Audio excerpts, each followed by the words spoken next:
Good evening. നടിയെ ആക്രമിച്ച കേസിൽ കോടതി വിധി പ്രഖ്യാപിച്ചു. ദിലീപ് കുറ്റവിമുക്തൻ. 1 മുതൽ 6 വരെ പ്രതികൾ കുറ്റക്കാർ. വിധി പ്രഖ്യാപനത്തിന് തൊട്ട് പിന്നാലെ മഞ്ജു വാര്യരുടെ പേരെടുത്ത് പറഞ്ഞ് കള്ളക്കേസെന്നും തനിക്കെതിരെയുള്ള ഗൂഢാലോചനയാണ് നടന്നതെന്നും ദിലീപ് പറഞ്ഞു. വലിയ ആഘോഷമാണ് ദിലീപിന്റെ ആരാധകർ നടത്തുന്നത്. സിനിമാ സംഘടനകളിലേക്ക് തിരികെ ദിലീപ് എത്തുമെന്നതിന്റെ സൂചനകളും വിധിക്ക് പിന്നാലെ പുറത്തുവന്നു. സർക്കാർ അപ്പീൽ പോകുമെന്ന് നിയമമന്ത്രി അറിയിച്ചു. വിധി വിലയിരുത്താൻ നമുക്കൊപ്പം അതിഥികൾ, ഒപ്പം തന്നെ നമ്മുടെ പ്രതിനിധികളും ഉണ്ടാകും. ഗുഡ് ഈവനിംഗ് 24 ആരംഭിക്കുന്നു. എല്ലാ പ്രേക്ഷകർക്കും സ്വാഗതം.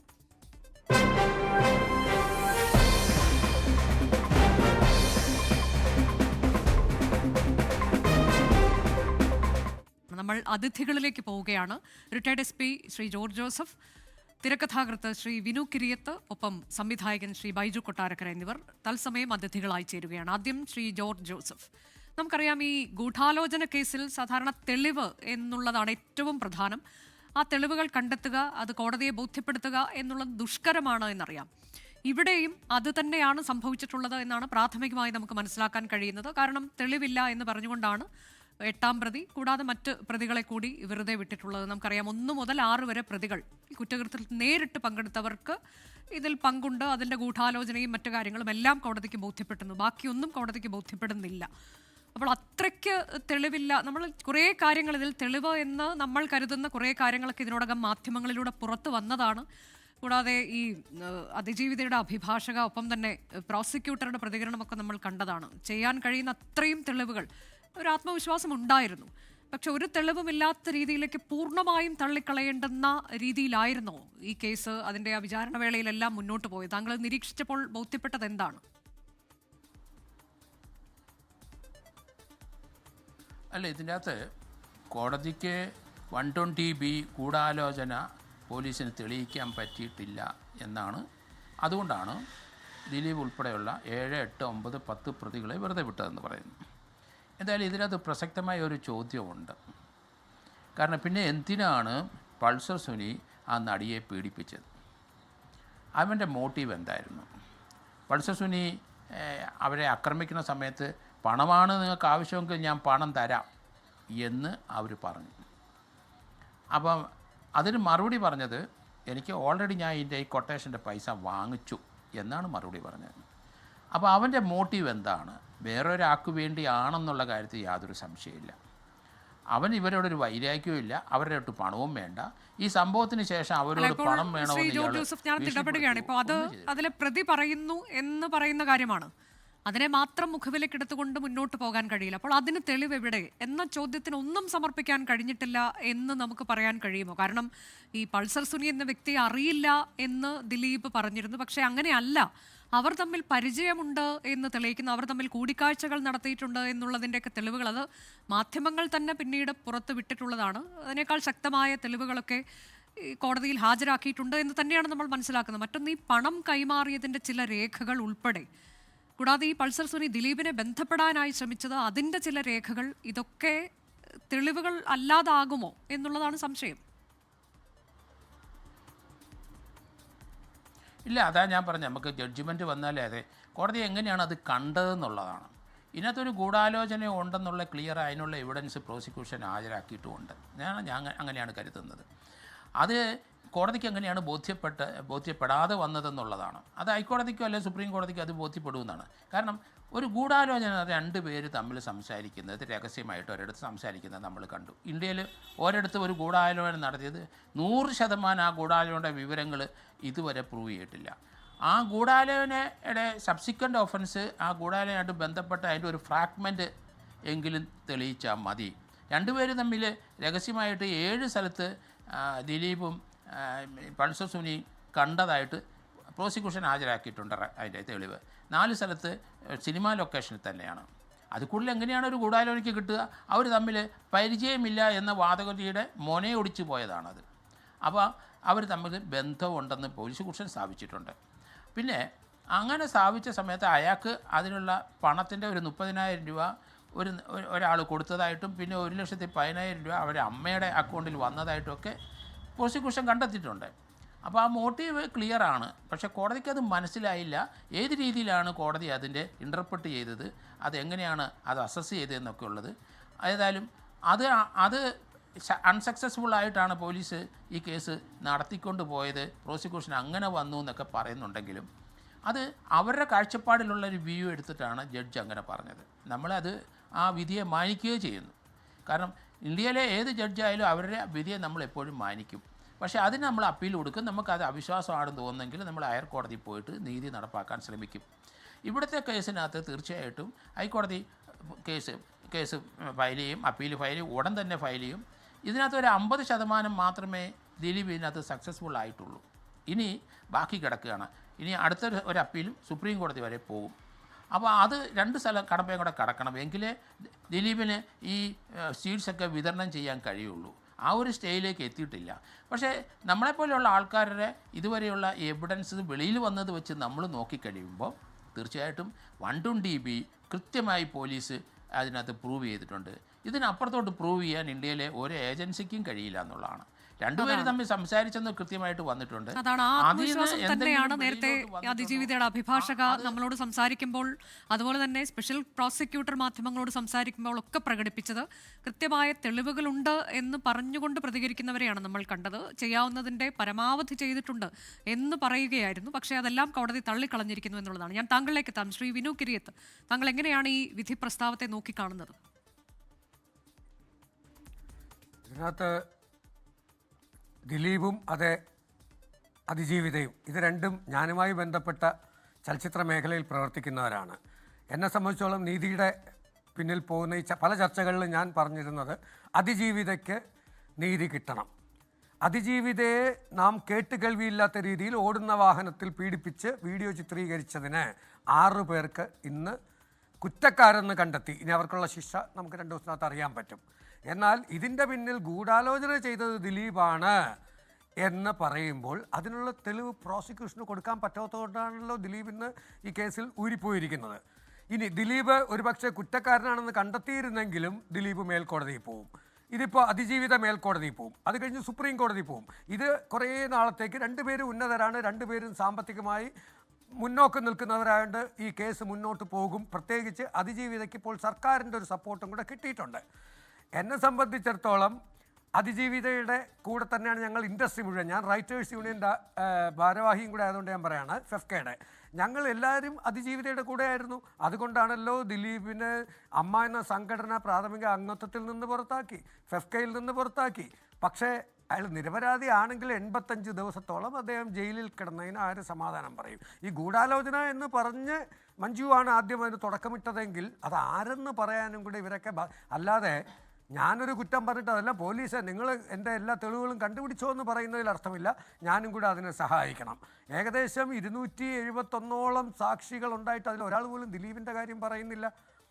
അപ്പോൾ തീർച്ചയായിട്ടും ഇത് ഇനിയും നീണ്ടു പോകും. പലരും മരിച്ചു, നമുക്കറിയാം. ബാലേന്ദ്രകുമാർ മരിച്ചു, നമ്മുടെ PT തോമസ് അദ്ദേഹം മരിച്ചു. അപ്പം എന്ന് പറഞ്ഞ പോലെ നമ്മുടെ നാട്ടിലെ നിയമങ്ങൾ അങ്ങനെയാണ്.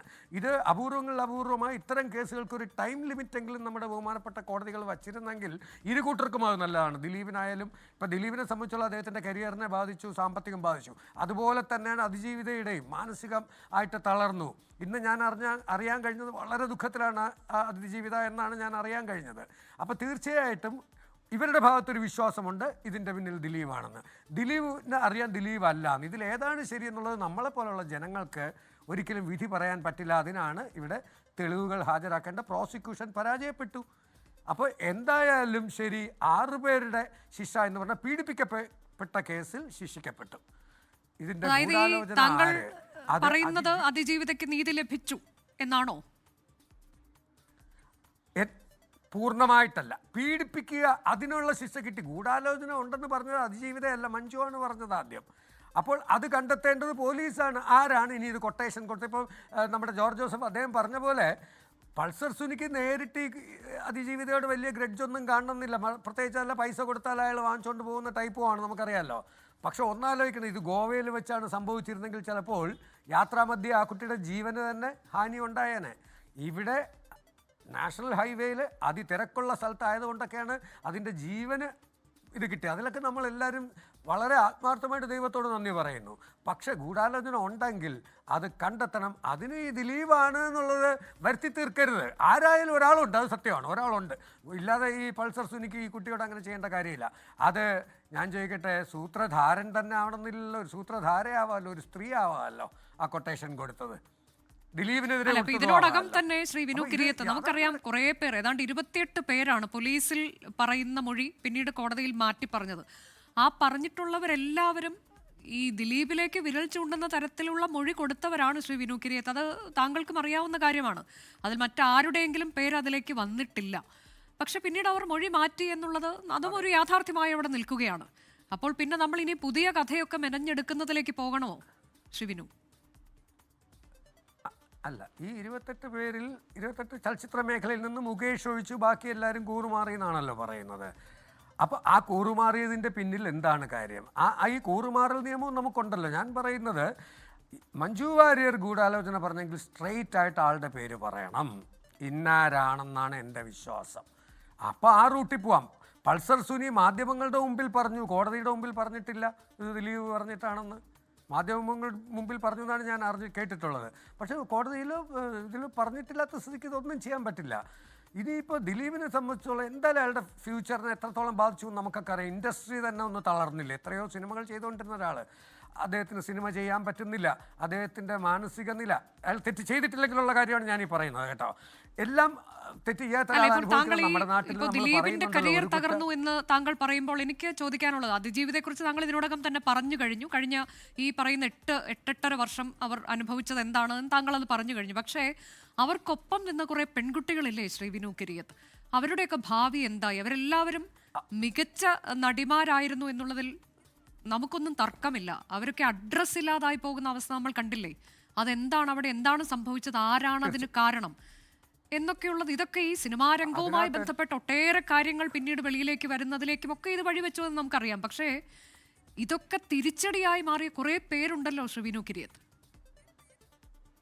തീർച്ചയായിട്ടും അത് നമുക്ക് WCC തന്നെ പറയാം. ആ ഒരു സംഘടനയിലുള്ള പലർക്കും ഇന്ന് അവസരങ്ങളില്ലാതായി പോകുന്നു. സിനിമയിൽ തന്നെ ഇല്ല. അതിൽ ആ പടം 1-2 പേര് മാത്രം ഇടയ്ക്ക് 1-2 പടങ്ങൾ ചെയ്തു. നല്ല ഈ പറഞ്ഞ പോലെ അതിഗംഭീരമായി അഭിനയിക്കാൻ കഴിവുള്ള ബിസിയായിരുന്ന കുറേ പേർക്ക് അവസരങ്ങൾ നഷ്ടപ്പെട്ടു. അതെല്ലാം ആരെന്ന് കണ്ടെത്തണം എന്നാണ് ഞങ്ങളും ആവശ്യപ്പെടുന്നത്, സിനിമ ഇൻഡസ്ട്രി മൊത്തം ആവശ്യപ്പെടുന്നത്. അങ്ങനെ ഒരു ഗൂഢാലോചന നടന്നെങ്കിൽ അയാളെ പുറത്ത് കൊണ്ടുവരണം. അത് ദിലീപ് ആയിക്കോട്ടെ, അല്ലെങ്കിൽ ദിലീപ് ആണ് എന്ന് തറപ്പിച്ച് അയാൾക്ക് വേണ്ടി മാറ്റി ടാർഗറ്റ് ചെയ്യുക. അത് ഇത് ആരാണെന്നുള്ള കണ്ടെത്തണം, അത് തീർച്ച. കാരണം ഒരുപാട് പേരുടെ ജീവിതം ഇപ്പോൾ ഈ കേസിൽ തന്നെ നമ്മൾ ഈ 5-6 സിനിമാ നടികളുടെ പേര് പറഞ്ഞത് മാത്രമല്ല, നമുക്ക് അല്ലാതെ ചിന്തിക്കുകയാണെങ്കിൽ ദിലീപ്, ഞാൻ തുടർച്ചയായി ഇടപെടുന്നതിൽ താങ്കൾ ക്ഷമിക്കണം. ഇപ്പോൾ ആരെന്ന് കണ്ടെത്തണമെന്ന് താങ്കൾ പറയുന്നുണ്ടല്ലോ, അതിൽ ഈ മൊഴികളായി പുറത്തു വന്നതിൽ ഇവർ തമ്മിലൊക്കെയുള്ള പ്രശ്നങ്ങൾ, അതിജീവിതയും ഈ ദിലീപും തമ്മിൽ പ്രശ്നങ്ങൾ ഉണ്ടായിട്ടുണ്ട്. അത് പലയിടത്ത് വെച്ച് ഈ അമ്മയുടെ ഷോയുടെ റിഹേഴ്സൽ നടക്കുന്ന സമയത്ത് ഹോട്ടലിൽ, അതുൾപ്പെടെ പല കാര്യങ്ങളിൽ അവിടെ നടന്നിട്ടുള്ള പ്രശ്നങ്ങൾ, അപ്പോൾ ദിലീപ് പറഞ്ഞിട്ടുള്ള കാര്യങ്ങൾ, അത് ആ പറഞ്ഞ വാചകം ഉൾപ്പെടെയൊക്കെ പുറത്തു വന്നതാണ്. ഇതെല്ലാം കേട്ട ആളുകൾ അതൊക്കെ പോലീസിനോട് പറഞ്ഞു. പക്ഷെ പിന്നീട് അതെല്ലാം ഒരു ഘട്ടം കഴിയുമ്പോൾ ഞാൻ അങ്ങനെയൊന്നും പറഞ്ഞിട്ടില്ല എന്ന് പറയുന്നതിലേക്ക് വരികയാണ്. ഇനി ആര് കണ്ട് പിടിക്കുമെന്നുള്ളതാണ്. ഇതൊക്കെ അറിയാവുന്ന ആളുകൾ മൊഴി മാറ്റി പറഞ്ഞു. അപ്പോൾ തീർച്ചയായിട്ടും മേൽക്കോടതി പോലും ഇതൊക്കെ തന്നെ അല്ലേ സംഭവിക്കാൻ പോകുന്നത് അല്ലേ? വളരെ കഷ്ടമല്ല അങ്ങനെ ആണെങ്കിൽ. ഈ മൊഴി മാറ്റിയവർ സിൻസിയറായിട്ടല്ല ഇത് ആദ്യം നിന്നവർ മാറിയതെങ്കിൽ അതിൻ്റെ കാരണം അവർ തന്നെ പറയണം. ഇതൊന്നും നമ്മുടെ നാട്ടിൽ ആദ്യമായിട്ടല്ലല്ലോ മൊഴി മാറ്റവും എല്ലാം നടക്കുന്നത്. അത് ശരിക്കും പറഞ്ഞാൽ ആ ഇരയോട് ചെയ്യുന്നത് തെറ്റ് തന്നെയാണ്. അങ്ങനെയാണ് അറിയാമെങ്കിൽ പറയാതിരിക്കുന്നത്. ഇപ്പോൾ എന്നെ സംബന്ധിച്ചിടത്തോളം ഇതിനകത്തുള്ള ഒരു ദിലീപ് ഉണ്ടോ ഇല്ലയോ എന്നൊന്നും പറയാൻ ഞാനുള്ളത് എനിക്കറിയില്ല. ദിലീപ് ഒരു പക്ഷേ എനിക്ക് അതിജീവിതേക്കാൾ കൂടുതൽ ബന്ധം ദിലീപുമായിട്ടാണ്. ദിലീപ് എൻ്റെ സിനിമകളിലാണ് അസിസ്റ്റൻറ്റ് ഡയറക്ടറായിട്ട് വരുന്നത്. ആയുഷ് കാലം പോലെയുള്ള കമലിൻ്റെ സിനിമയിൽ ഞങ്ങൾ സ്ക്രിപ്റ്റ് എഴുതിയതിൽ ദിലീപ് അസിസ്റ്റൻ്റ് ആയിരുന്നു. പിന്നീട് കുറേ സിനിമകളിൽ അസോസിയേറ്റ് ആയി. ആ ദിലീപുമായിട്ട് എനിക്ക് നല്ല ബന്ധമുണ്ട്. ദിലീപ് അങ്ങനെ ചെയ്യുമെന്ന് പറയാൻ ഞാൻ ആളല്ല. മനസ്സിലായില്ലേ? ഒരാളുടെ ദിലീപ് അങ്ങനെ ചെയ്യുമെന്ന് പറയുന്നവരല്ലല്ലോ. ഇതിൽ പുറത്തു വരുന്ന പല കാര്യങ്ങളുടെയും അടിസ്ഥാനത്തിലാണ് നമ്മളൊക്കെ ഇങ്ങനെ ചില കാര്യങ്ങളിൽ. പക്ഷേ ഇപ്പോൾ കോടതി വിധി വരുമ്പോൾ നമ്മളതിനെ പൂർണ്ണമായും മാനിക്കുകയാണ്. പക്ഷെ ചോദ്യങ്ങൾ അവശേഷിക്കുന്നുണ്ട് എന്നതാണ്. ഞാൻ തിരികെ എത്തും അതിഥികളിലേക്ക്. നിങ്ങൾ ദയവായി തുടരുക. ഒരു ചെറിയ ഇടവേളയ്ക്ക് ശേഷം മടങ്ങിയെത്താം. ഇന്ന് നമ്മൾ വന്ന ഏറ്റവും പ്രധാനപ്പെട്ട വാർത്തയാണ് ഇപ്പോൾ വിശദമായി ചർച്ച ചെയ്യുന്നത്. നടിയെ ആക്രമിച്ച കേസിൽ ദിലീപ് കുറ്റവിമുക്തനായിരിക്കുന്നു. വിധിക്ക് ശേഷം മഞ്ജു വാര്യരെ ഉന്നമിട്ടായിരുന്നു ദിലീപിന്റെ പ്രതികരണം. നടിയെ ആക്രമിച്ചതിന് ശേഷം മഞ്ജു വാര്യർ നടത്തിയ പ്രസ്താവന എന്തായിരുന്നു എന്നത് നമുക്ക് ഒരിക്കൽ കൂടി കേട്ടുവരാം. പക്ഷേ ഇതിന് പിന്നിൽ നടന്നിരിക്കുന്നത് ഒരു ക്രിമിനൽ ഗൂഢാലോചനയാണ്. ഈ ഒരു ഗൂഢാലോചനയ്ക്ക് പിന്നിൽ പ്രവർത്തിച്ചവരെ നിയമത്തിന് മുന്നിൽ കൊണ്ടുവരാൻ ഉള്ള പ്രവർത്തനങ്ങൾക്കെല്ലാം അങ്ങേയറ്റം പൂർണ്ണമായ പിന്തുണ നൽകുക എന്നതാണ് നമുക്കിവിടെ ചെയ്യാൻ സാധിക്കുക. അത് മാത്രമല്ല, ഒരു സ്ത്രീക്ക് വീടിന് അകത്തും പുറത്തും അവൾ പുരുഷന് നൽകുന്ന ബഹുമാനം അതേ അളവിൽ തിരിച്ചു കിട്ടാനുള്ള അർഹത ഒരു സ്ത്രീക്കുണ്ട്. ആ ഒരു സന്ദേശമാണ് ഞാനിവിടെ എല്ലാവരെയും അറിയിക്കാൻ ആഗ്രഹിക്കുന്നത്. തനിക്കെതിരെ ഗൂഢാലോചന നടന്നുവെന്ന് ദിലീപ് പ്രതികരിച്ചു. മഞ്ജു വാര്യരുടെ പ്രസംഗത്തിൽ നിന്നാണ് എല്ലാറ്റിന്റെയും തുടക്കം. തിരുവനന്തപുരത്ത് ഉന്നത പോലീസ് ഉദ്യോഗസ്ഥയും ക്രിമിനൽ പോലീസും ചേർന്ന് ചില മാധ്യമങ്ങളുടെ സഹായത്തോടെ തനിക്കെതിരെ കുപ്രചാരണം നടത്തിയെന്നും ദിലീപ് ആരോപിച്ചു. ദിലീപ് പറഞ്ഞതുകൂടി. ഈ കേസിലെ ക്രിമിനൽ ഗൂഢാലോചന ഉണ്ട്. ആ ക്രിമിനൽ ഗൂഢാലോചന അന്വേഷിക്കണമെന്ന് മഞ്ജു പറഞ്ഞിടത്തുനിന്നാണ് എനിക്കെതിരെയുള്ള ഗൂഢാലോചന ആരംഭിച്ചത്. അതിന് അന്നത്തെ ഉയർന്ന ഒരു മേലുദ്യോഗസ്ഥയും അവര് തെരഞ്ഞെടുത്ത ഒരു സംഘം ക്രിമിനൽ പോലീസുകാരും ചേർന്ന് ആണ് ഇങ്ങനൊരു നടപടി ഉണ്ടാക്കിയത്. അതിനായിട്ട് ഈ കേസിലെ മുഖ്യപ്രതിയെ കൂട്ടുപിടിച്ച് അയാളുടെ ജയിലിൽ ഉണ്ടായിരുന്ന കൂട്ടുപ്രതികളെയും കൂട്ടുപിടിച്ചിട്ട് ഈ പോലീസ് സംഘം ഒരു കള്ളക്കഥ മെനഞ്ഞെടുക്കുകയാണ് ചെയ്തത്. എന്നിട്ട് ഈ പോലീസ് സംഘം ചില മാധ്യമങ്ങളെയും അവർക്ക് ഒത്താശ ചെയ്തു കൊടുക്കുന്ന ചില മാധ്യമ പ്രവർത്തകരെയും കൂട്ടുപിടിച്ച് ഈ കള്ളക്കഥ സാമൂഹ്യ മാധ്യമങ്ങളിലൂടെ പ്രചരിപ്പിക്കുകയും ചെയ്തു. ഇന്ന് കോടതിയിൽ ഈ പോലീസ് സംഘം ഉണ്ടാക്കിയ കള്ളക്കഥ തകരുകയാണ് ചെയ്തത്. ഈ കേസിൽ യഥാർത്ഥ ഗൂഢാലോചന എന്ന് പറയുന്നത് എന്നെ പ്രതിയാക്കാനാണ്. സമൂഹത്തിൽ എൻ്റെ കരിയർ, എൻ്റെ ഇമേജ്, എൻ്റെ ജീവിതം നശിപ്പിക്കാൻ വേണ്ടി ചെയ്തതാണ്. ഇന്ന് എനിക്ക് എൻ്റെ കൂടെ നിന്ന് എല്ലാ കുടുംബാംഗങ്ങളോടും, എൻ്റെ സുഹൃത്തുക്കളും അവരുടെ കുടുംബങ്ങളോടും, അതുപോലെ എനിക്ക് വേണ്ടി കാണാത്ത കേൾക്കാത്ത ആളുകൾ ഒരുപാട് പേര്, കോടിക്കണക്കിന് ആൾക്കാർ എനിക്ക് വേണ്ടി പ്രാർത്ഥിച്ചിട്ടുണ്ട്. അവരോടൊക്കെ ഞാൻ ആത്മാർത്ഥമായിട്ടുള്ള നന്ദി പറയുകയാണ്. അതുപോലെ ഈ 9 വർഷത്തോളം എനിക്ക് വേണ്ടി അഹോരാത്രം അതിഥികളിലേക്ക് തിരികെ പോകുന്നു. ശ്രീ വിനു കിരിയത്തൊപ്പം ശ്രീ ജോർജ് ജോസഫ് എന്നിവർ തത്സമയമുണ്ട്. ശ്രീ ജോർജ് ജോസഫ്, ഇപ്പോൾ ഈ മഞ്ജു വാര്യരുടെ പേരെടുത്ത് പറഞ്ഞുകൊണ്ടുള്ള വിമർശനം, അതിൽ അദ്ദേഹം പറയുന്നത് ഉന്നത പോലീസ് ഉദ്യോഗസ്ഥ, അവരുടെ കീഴിലുള്ള ഒരു ക്രിമിനൽ പോലീസ് സംഘം എന്ന വാക്കാണ് അദ്ദേഹം ഉപയോഗിച്ചത്. കൂടാതെ മാധ്യമങ്ങൾക്കും പഴിയുണ്ട്. അപ്പോൾ ഇങ്ങനെ ആരെങ്കിലും ഒരാൾ ഒരു ഗൂഢാലോചന സിദ്ധാന്തം അല്ലെങ്കിൽ ഗൂഢാലോചന വാദം ഉന്നയിക്കുമ്പോൾ അതിൻ്റെ ചുവട് പിടിച്ചുകൊണ്ട് പോകുന്ന പോലീസ് സംവിധാനമൊക്കെയാണോ നമുക്കുള്ളത്? ഇതെല്ലാം കഴിഞ്ഞിട്ട് 84 ദിവസം ജയിലിൽ കിടന്നു ദിലീപ് എന്ന് നമുക്കറിയാം. എത്രയോ തവണ ജാമ്യം നിഷേധിച്ചതാണ് കോടതി എന്നത് നമുക്കറിയാം. അപ്പോൾ അതൊക്കെ വെറുതെ ആയിരുന്നു എന്ന് നമ്മൾ ഒരു സാധാരണക്കാരി എന്ന നിലയിലാണ് ഞാൻ ചോദിക്കുന്നത്. അങ്ങനെ കരുതണമോ? അല്ല, അദ്ദേഹത്തിൻ്റെ കേസ് ഇപ്പം അദ്ദേഹത്തിനെ സംബന്ധിച്ച് കേസിൽ നിന്ന് ഒരു അക്വിറ്റലാണ്. അപ്പോൾ താൻ നിരപരാധിയാണെന്ന് പറയാനുള്ള അവകാശം അദ്ദേഹത്തിനുണ്ട്. അതുതന്നെയല്ല, അതിൻ്റെ കാരണക്കാരാണെന്ന് പറയാനും അവർക്കെതിരെ നടപടിയെടുക്കാനും ഈ കേസ് വിട്ട സ്ഥിതിക്ക് അദ്ദേഹത്തിന് പോകാമല്ലോ. അപ്പോൾ അതിനകത്ത് എത്രത്തോളം സത്യമുണ്ടെന്നുള്ള കാര്യം നമുക്കൊക്കെ അറിയാം. എങ്കിലും അതിനുള്ള സ്വാതന്ത്ര്യം കേസ് അക്വിറ്റ് ചെയ്തുകൊണ്ട് അദ്ദേഹത്തിനെ സംബന്ധിച്ച് അല്ല, ഞാൻ ചോദിച്ചത് ശ്രീ ജോർജ് ജോസഫ്, ഞാൻ ഇടപെടുകയാണ്. അതായത് ഇപ്പോൾ ഇങ്ങനെ ഒരു വാദം ഉന്നയിച്ചാൽ ഉടനെ കയറി അങ്ങ് ശരി എന്നാൽ പിന്നെ ദിലീപിനെ അങ്ങ് തീർത്ത് കളയാമെന്ന് പറഞ്ഞുകൊണ്ട് പോകുന്ന ഒരു പോലീസ് സംവിധാനമൊക്കെയാണോ നമുക്കുള്ളത് എന്നാണ്. ഒരു ഉന്നത ഉദ്യോഗസ്ഥ തന്നെ തകർക്കാൻ ഇറങ്ങി പുറപ്പെടുന്നു, ഒരു ക്രിമിനൽ പോലീസ് സംഘം എന്ന വാക്ക് ഉപയോഗിക്കുന്നു. അപ്പോൾ അവരെല്ലാവരും കൂടി എന്നെ തകർക്കാൻ, എൻ്റെ കരിയർ നശിപ്പിക്കാൻ ഇറങ്ങി തിരിച്ചു എന്ന് പറയുകയാണ്. അപ്പോൾ അത്ര എളുപ്പത്തിൽ ചെയ്യാവുന്നതാണ് അങ്ങനെ ഒരാളെ തകർക്കണം എന്നുണ്ടെങ്കിൽ എന്ന എൻ്റെ സംശയം ഞാൻ താങ്കളോട് ചോദിക്കണം. താങ്കൾ റിട്ടയർഡ് SP കൂടിയാണല്ലോ. ഇല്ല, അദ്ദേഹത്തിന് അത് പറയാനുള്ള സ്വാതന്ത്ര്യം, അതിന് ഒരു കൗണ്ടർ കേസ് ഇനി കൊടുക്കാമല്ലോ. കൊടുക്കട്ടെ, അത് നമുക്ക് പ്രതീക്ഷിക്കാം. കാരണം അതിനുള്ള സ്വാതന്ത്ര്യം അദ്ദേഹത്തിനുണ്ടല്ലോ. അപ്പോൾ അതുകൊണ്ടാണ് അത് പറഞ്ഞത്. അത് തന്നെയല്ല, അദ്ദേഹത്തിൻ്റെ അഡ്വക്കേറ്റും അത് സപ്പോർട്ട് ചെയ്ത് പറയുന്നുണ്ടല്ലോ. അതുകൊണ്ടൊരു കൗണ്ടർ കേസ് വരാനുള്ള വളരെ സാധ്യത കൂടുതലാണ് ഇത് അദ്ദേഹത്തിനെ കുറ്റവിമുക്തനാക്കിയുണ്ട്. പക്ഷേ അതേ ഒരു കാര്യം മറക്കണം, ഇത് 2 സ്റ്റേജൂടെ കഴിയാനുണ്ട്. ഇനിയിപ്പോൾ ഹൈക്കോടതിയിൽ പ്രോസിക്യൂഷൻ എന്തായാലും അപ്പീൽ കൊടുക്കും. അത് വളരെ നേരത്തെ കേൾക്കാനുള്ള കാര്യത്തിലേക്ക് ഒരു ഓർഡർ വരാം. അതിനുശേഷം അവിടെ നീതി ലഭിച്ചില്ലെങ്കിൽ സുപ്രീം കോടതി വരെ പോകും. ഇതിനകത്തൊരൊറ്റ പ്രശ്നമേ ഉള്ളൂ, കോടതി 120B ഗൂഢാലോചന തെളിവില്ലെന്ന് മാത്രമാണ് പറഞ്ഞിരിക്കുന്നത്. അതിലാണ് അക്വിറ്റ് ചെയ്തിരിക്കുന്നത്. പക്ഷേ ഇതിനകത്ത് വേറൊരു കാര്യമുണ്ട്. പൾസർ സുനിയും മറ്റൊരു ഈ കേസ് അവർ ചെയ്തപ്പം അവർ എന്തിനാണ്, അതിനൊരു മോട്ടീവ് വേണം. അവർക്കിപ്പം മോട്ടീവില്ല. അപ്പോൾ അത് എന്തിനൊരു പ്ലഷർ സഹിക്കാനാണ് ചെയ്തത്, അതല്ല. അപ്പോൾ അതേപോലെ പറഞ്ഞ് ഇതൊരു സ്ത്രീയുടെ ഒരു മാഡത്തിൻ്റെ കൊട്ടേഷനാണ്. അത് കള്ളന്മാർ വ്യത്യാസമായിട്ട് പറയും, അതിന് വലിയ പ്രാധാന്യം കൊടുക്കണ്ട. ആരെയാണെന്ന് കൊട്ടേഷൻ പോലീസിനെ സംബന്ധിച്ചിടത്തോളം കണ്ടെത്തി കഴിഞ്ഞു. ഇതിനപ്പുറത്തോട്ടൊരു കൊട്ടേഷൻകാരോ അല്ലെങ്കിൽ ഇതിൻ്റെ ഒരാളുണ്ടെന്ന് നിശ്ചയമായിട്ടും പോലീസിന് കണ്ടെടുക്കുക കേരള പോലീസോ അല്ലെങ്കിൽ CBIക്ക് ആർക്കും കണ്ടെത്താൻ പറ്റില്ല. ഈ ട്രാക്ക് വിട്ട് വേറൊരു ട്രാക്ക് ഉണ്ടെന്നുണ്ടെങ്കിൽ തീർച്ചയായിട്ടും അത് ദിലീപ് തന്നെ അത് മുന്നോട്ട് വരണം. അത് തന്നെ ദിലീപ് അതിനൊരു കേസെടുപ്പിക്കണം. കാരണം അങ്ങനെ അദ്ദേഹത്തിൻ്റെ വക്കീലിനുമാണ് അവർക്ക് അങ്ങനെയുള്ള വിവരം ഉണ്ടെങ്കിൽ അത് പറയട്ടെ. അങ്ങനെയാണ് അത് നേരത്തെ പറയാമായിരുന്നല്ലോ, അത് നേരത്തെ പോലീസിൻ്റെ അടുത്ത് പറയാമായിരുന്നല്ലോ. അവരുടെ ചിന്താഗതി അങ്ങനെയാണെങ്കിൽ ആ കിട്ടിയ വിവരം പോലീസിൻ്റെ അടുത്ത് പറഞ്ഞെങ്കിൽ അദ്ദേഹത്തിന് ഇപ്പം ഈ രീതിയിൽ ഒരു പ്രതിസന്ധി ഉണ്ടാകത്തില്ലല്ലോ. അപ്പോൾ അത് ഏതായാലും അത് കൊടുക്കാനുള്ള ഒരു ആവശ്യം അദ്ദേഹത്തിന് ഇപ്പം തോന്നുമെങ്കിൽ നടക്കട്ടെ എന്നാണ് ഞാൻ പറയുന്നത്.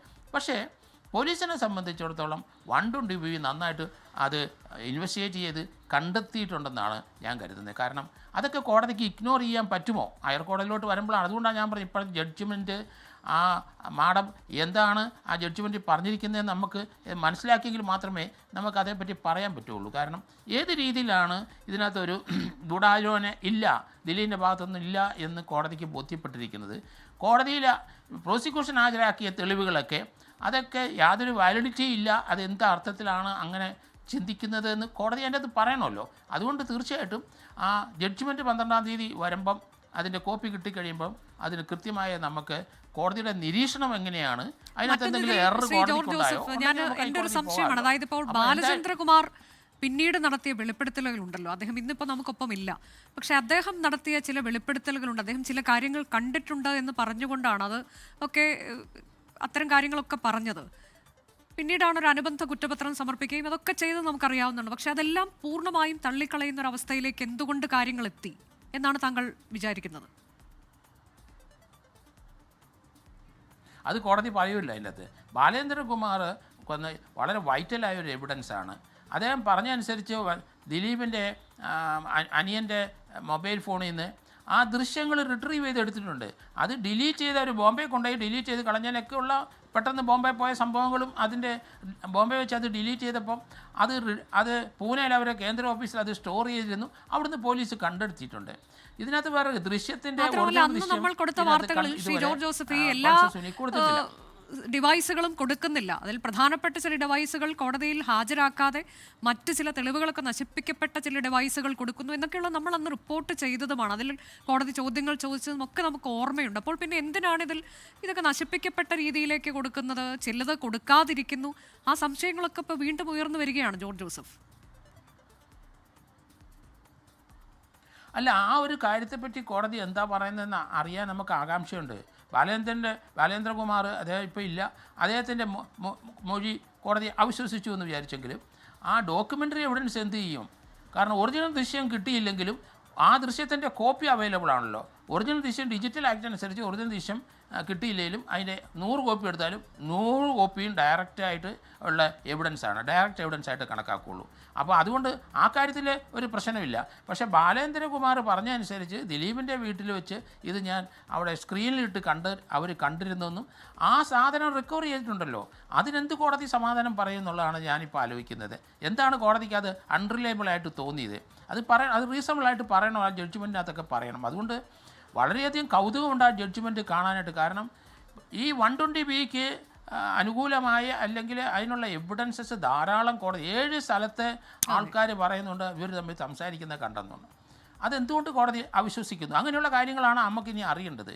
അതുകൊണ്ടാണ് ഇതിന് അപ്പീലിന് വലിയ പ്രസക്തിയുണ്ട് എന്ന് ഞാൻ പറയുന്നത്. അല്ലെന്നുണ്ടെങ്കിൽ ആ അപ്പീലിന് പ്രസക്തി ഇല്ലാതെ വരണമെങ്കിൽ ഇതിനകത്ത് ദിലീപ് തീർച്ചയായിട്ടും അദ്ദേഹത്തിന് ഒരു ഗൂഢാലോചന ഇതിൻ്റെ പിന്നിൽ അദ്ദേഹത്തിനെ തകർക്കാൻ വേണ്ടി ഉണ്ടായെന്ന് പറയുന്നുണ്ട്. അത് മഞ്ജു വാര്യർ ആ ഗൂഢാലോചന പ്രധാന അങ്ങനെയെങ്കിൽ ആ ഗൂഢാലോചന പുറത്തു കൊണ്ടുവരണമെന്ന് പറഞ്ഞുകൊണ്ട് അദ്ദേഹം ഒരു നിയമ പോരാട്ടത്തിലേക്കൊക്കെ പോകുന്നത് ഉചിതമാകുമോ? അല്ല, കേസ് അദ്ദേഹത്തിനെ വിട്ടല്ലോ. അപ്പോൾ അതിനുള്ള സ്വാതന്ത്ര്യം വരട്ടെ, അത് വരുന്നത് നല്ലതല്ലേ. അദ്ദേഹത്തിന് പറയട്ടെ, ഇവർക്ക് എന്താ മോട്ടീവ്? അതിലും ശക്തമായ മോട്ടീവല്ലേ ഇവിടെ വത്സസുനിക്ക് നമ്മൾ പ്രൂവ് ചെയ്തിരിക്കുന്നത്. ഈ പോലീസ് ഉദ്യോഗസ്ഥയ്ക്കും അതുപോലെ തന്നെ മഞ്ജു വാര്യയ്ക്കും അവർ ഭാര്യാഭർത്താക്കന്മാരായിരുന്നു. ആ സമയത്തുള്ളൊരു പ്രശ്നമാണ്. അതുകൊണ്ട് ഇവർക്ക് എന്തുകൊണ്ടാണ് ഈ പോലീസ് ഉദ്യോഗസ്ഥയ്ക്കും അല്ലെങ്കിൽ അവരോട് ചേർന്ന് നിൽക്കുന്ന കുറേ പോലീസ് ഉദ്യോഗസ്ഥർക്കും ഈ ദിലീപിനോട് ഇത്ര വൈരാഗ്യം വരാനുള്ള കാര്യം എന്ത്? അതിൻ്റെ മോട്ടീവ് പറയണ്ടേ? അത് ശക്തമായ മോട്ടീവ് ഉണ്ടെങ്കിലേ പറയുള്ളൂ. അദ്ദേഹത്തിൻ്റെ വക്കീലും അത് സപ്പോർട്ട് ചെയ്തിട്ടുണ്ട്. അതുകൊണ്ട് കേസ് വരട്ടെന്നാണ് ഞാൻ പറയുന്നത്. അതിനകത്ത് അദ്ദേഹത്തിനുള്ള റൈറ്റ് അല്ലേ, അദ്ദേഹം കേസ് കൊടുക്കട്ടെ. അദ്ദേഹം അത് കാരണം ഇതിനകത്ത് കൃത്യമായ ഈ ഒരു മോട്ടീവ് ആർക്കാണുണ്ട്, അത് മഞ്ജു വാര്യർക്ക് ഉണ്ട് എന്ന് സ്ഥാപിക്കേണ്ട ചുമതല അദ്ദേഹത്തിനുണ്ട്. ഇപ്പം അദ്ദേഹം അങ്ങനെ ഒരു പ്രസ്താവന നടത്തിയപ്പം അത് പോലീസ് ഇതിനകത്തൊരു കള്ളക്കേസ് ഉണ്ടാക്കി മഞ്ജു വാര്യരെ സഹായിക്കാൻ ഒരു സീനിയർ ഉദ്യോഗസ്ഥയും കുറേ പോലീസ് ഉദ്യോഗസ്ഥരും കൂടെ ചേർന്ന് കെട്ടിപ്പടുത്തതാണ് ഈ ഗൂഢാലോചന എന്ന് വന്നാൽ തീർച്ചയായിട്ടും അതിൻ്റെ ആരാണ് അതിൻ്റെ പിന്നിലുണ്ടെന്ന് അതിൻ്റെ എവിഡൻസ് എന്താണെന്നും അദ്ദേഹം പ്രൂവ് ചെയ്യട്ടെ. അത് നല്ല കാര്യമല്ലേ? നമ്മൾ സത്യം ജയിക്കാൻ വേണ്ടിയിട്ടല്ലേ നമ്മൾ ഇതിൻ്റെയൊക്കെ പുറകെ നടക്കുന്നത്. അതുകൊണ്ടാണ് ഞാൻ പറയുന്നത്. പക്ഷേ നമ്മളെ സംബന്ധിച്ചിടത്തോളം പോലീസ് കൃത്യമായിട്ട് ഇതിൻ്റെ ഗൂഢാലോചന പ്രൂവ് ചെയ്തിട്ടുണ്ട്. അത് കോടതി എങ്ങനെയാണ് മനസ്സിലാക്കി എന്നുള്ളതാണ് നമുക്ക് അറിയേണ്ടത്. കാരണം അത് ഹയർ കോടതി ചെന്ന് കഴിഞ്ഞാൽ ഇത് പ്രൂവ് ചെയ്യുമെന്ന് എനിക്ക് തോന്നുന്നു. നമുക്ക് അടുത്ത കാലത്തെ കേരള മേൽക്കോടതിയിലേക്ക് പോകുമ്പോൾ അതിന്റെ സാധ്യതകൾ എന്താണ് എന്നത് കൂടി നമുക്ക് പരിശോധിക്കേണ്ടതുണ്ട്. ഇപ്പോൾ വരുന്ന ഒരു പ്രധാനപ്പെട്ട വാർത്ത, കോടതി കുറ്റക്കാരെന്ന് കണ്ടെത്തിയ 6 പ്രതികളെയും വിയ്യൂർ സെൻട്രൽ ജയിലിൽ എത്തിച്ചിട്ടുണ്ട് എന്നുള്ളതാണ്. മറ്റൊരു പ്രധാനപ്പെട്ട വാർത്ത വരുന്നത് രാഹുൽ മാങ്കൂട്ടത്തിനെതിരായ 2ാമത്തെ ലൈംഗിക പീഡന പരാതിയിൽ ഇപ്പോൾ മറ്റന്നാളായിരിക്കും മുൻകൂർ ജാമ്യത്തിൽ തിരുവനന്തപുരം പ്രിൻസിപ്പൽ സെഷൻസ് കോടതി വിധി പറയുക എന്നതാണ്. അതുവരെ കടുത്ത നടപടി പാടില്ല എന്നുകൂടി കോടതി പറഞ്ഞു വെച്ചിരിക്കുകയാണ്. അതായത് അറസ്റ്റ് പാടില്ല എന്നുള്ളതാണ് എന്നാണ് ഞാൻ കരുതുന്നത്. നമ്മൾ വാർത്തയുടെ വിശദാംശത്തിലേക്കാണ് എത്തുന്നൊപ്പം അതിഥികളിലേക്കും ഇടവേള എടുത്തതിന് ശേഷം നമ്മൾ അതിഥികളിലേക്ക് തിരികെ പോകുന്നു. ശ്രീ വിനു കിരിയത്ത്, ഇവിടെ ഇപ്പോൾ ഈ കാര്യത്തിൽ അതിജീവിത ഒരു വലിയ പോരാട്ടം നടത്തിയിട്ടുണ്ട്. കഴിഞ്ഞ 8-8.5 വർഷമായി അവർ നടത്തുന്ന പോരാട്ടം, അതിനുശേഷം ഉണ്ടായിട്ടുള്ള കാര്യങ്ങൾ നമുക്കറിയാം. സിനിമാ മേഖലയിൽ തന്നെ പല മാറ്റങ്ങൾ കൊണ്ടുവരാൻ കഴിഞ്ഞ ഒരു ഹേമ കമ്മിറ്റി വന്നു, WCC രൂപീകരണത്തിന് ശേഷമാണ്.